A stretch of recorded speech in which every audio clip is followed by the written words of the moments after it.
And as good business managers, we look at the units that we have available to us, because they are defined, and we allocate them based on that performance. And the critical point, though, is it's not a question of taking it from one and forcing it into another.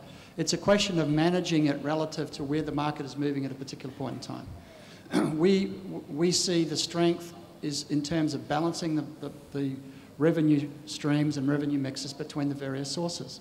And they're going to be influenced by the other non-gaming products that we all bring into the market. None of us want to be narrow or dependent on any particular area because there is a level of volatility. So I think it's proactive management, it's responding to the marketplace. The level of analytics that I think all of us are now undertaking is significant.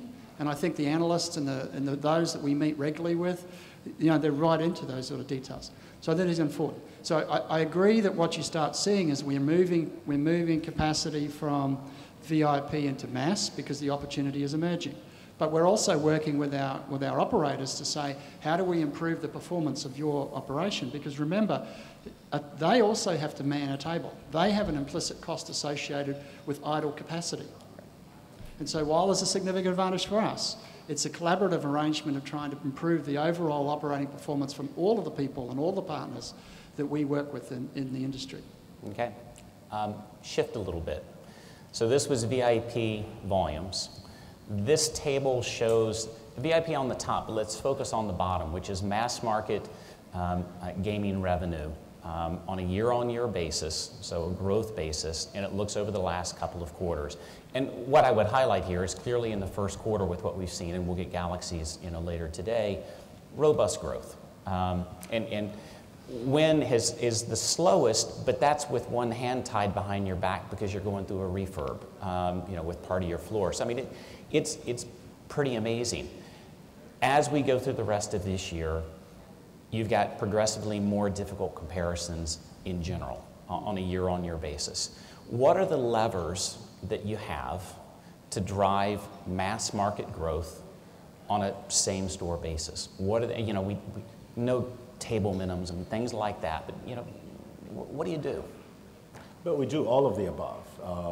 Look at the table minimums and look at marketing opportunities that we may have not used in the past because of the presence of the premium mass in the mix. And the way we have addressed the second half of last year up until the last quarter is addressing the premium mass in a way where our marketing has allowed more of the premium mass in the house than we did before. And you're seeing the results. Premium mass is the future. They like Win. They'd like to stay at Win.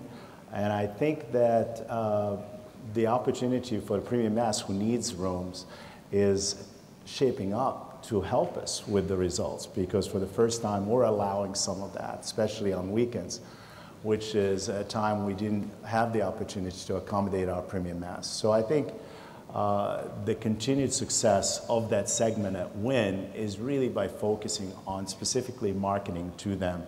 And if there is a moderation in the VIP, it's actually allowing us to cater more to the premium mass. Oh, fair enough. Would like to stay with us. Yeah, I think. Hello. I think we'll highlight three drivers.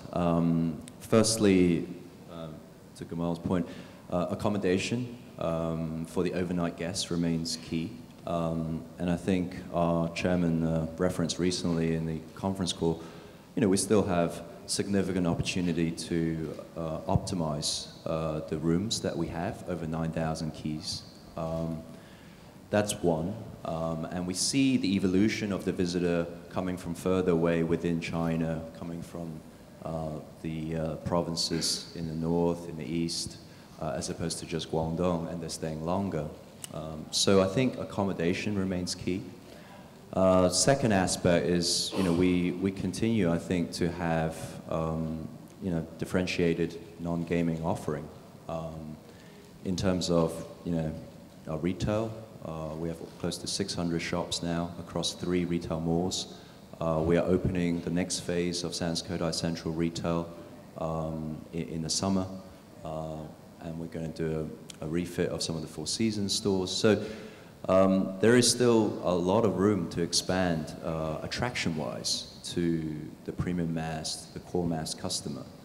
And the third aspect is both non-gaming offering, but also getting the message of Macau out there, which is our entertainment strategy. So last year alone, we held over 80 events, live events across the Cotai Arena, Venetian Theatre, Sands Theatre, and the Venetian Ballroom.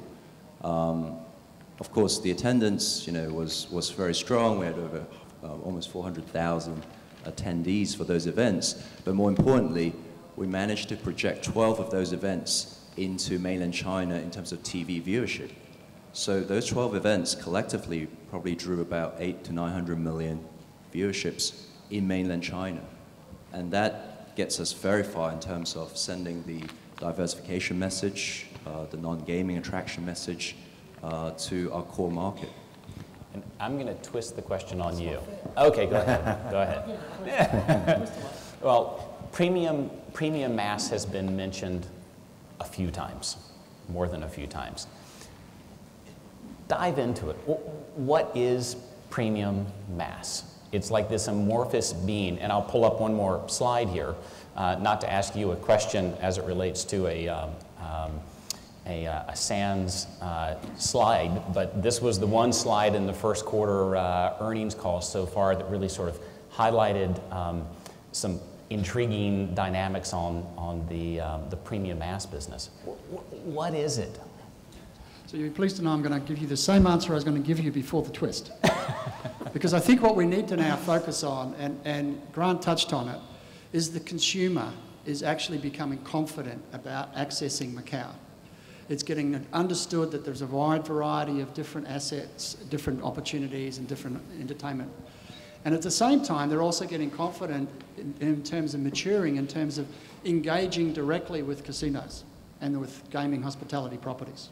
And that's what really mass means. It's the retail component. I mentioned, the distribution network, that the junket is like our wholesale market. It's very effective distribution, has a very wide reach.